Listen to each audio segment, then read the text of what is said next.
Hey guys, it's Tabitha. I'm here to talk to you about Discovery Camp. Discovery Camp is in Columbus, Texas. It's on the other side of Houston, and we take two groups of summer there. We go once with our kids and once with our teens. I've taken our children there for the past 4 years, and I'll be going again with them this summer.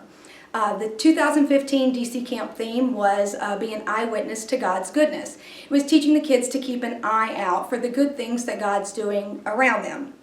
On the very first night of camp, there are thousands of campers there. On the first night, 312 children said yes to Jesus for the first time. So we were very happy to be a part of that. And most of the kids in our group either gave their why, said yes to Jesus for the first time, or they rededicated their lives to God. They also told them the very first night, they teach them about Jesus and how the cross saves us and how God can wash away your sin. We always, no matter what the theme of the camp is, first night is always about Jesus and God's goodness and how He can save us. On day 2, we wake up early. It's a grueling schedule while you're there. We're busy the whole time, from the crack of dawn all the way to night. They have so much for the kids to do.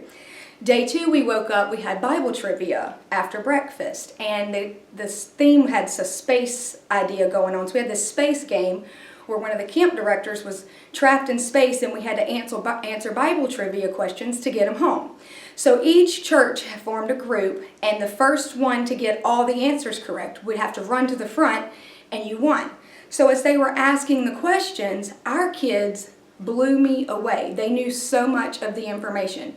And I'm not just talking about Jonah and the whale and Moses and Noah and the ark. I mean, they knew things about blind Bartimaeus and the pillar of salt, how when Lot's wife looked back, our kids were like, not even just saying Lot's wife. They were like, oh, she looked back. She wasn't supposed to look back.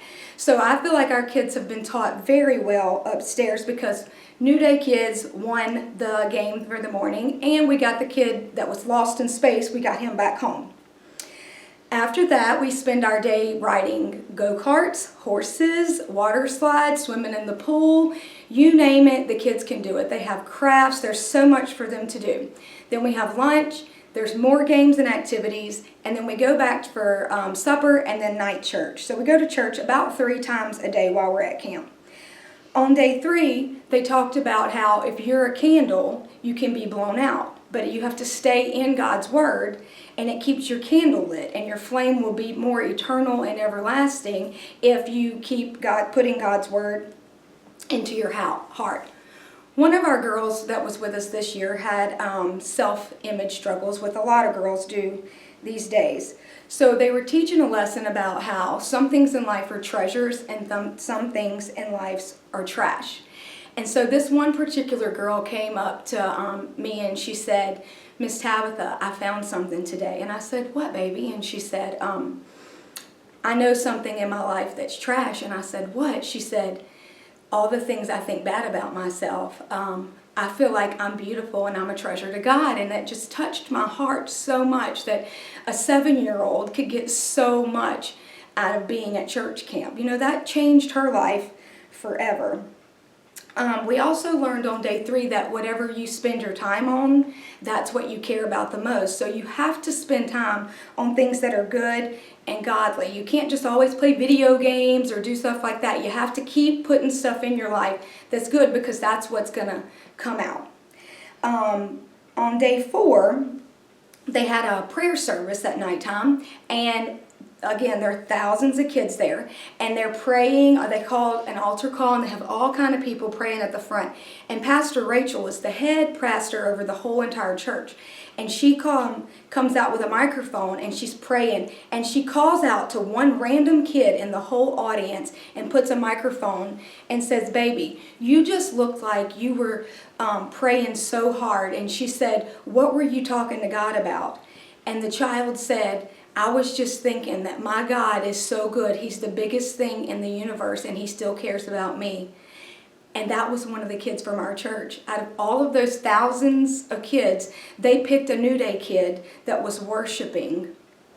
And that spoke volumes to me about what goes on at our church. Our kids are giving every time they had offering, which was every day at church. Our kids were giving. Matter of fact, one of the kids that came here with the least amount of money has given the most in offerings. You know, she could also be buying go-kart tickets or ice cream scoops, but she's giving her money to God. So I just feel like it is such an honor to bring the kids from New Day. They are so well behaved. They know so much about how to pray. I saw one of our little girls, Jalen, laid her hand on a girl that came with our group but doesn't necessarily come to our church all the time. She was laying hands on her and praying for her. We've got Morgan, who senses when God shows up before anybody else. Morgan, you can just watch Morgan and know God's here. We've got Bible knowledge, we've got givers, we've got prayers, we've got kids that worship so much that the pastor of the whole church camp seeks them out to ask them what they were thinking. So I am so proud to be from New Day. I'm proud to take our kids from New Day, but more than that, I'm proud to be a parent of a kid that was raised at New Day. Whoo, it's hot now.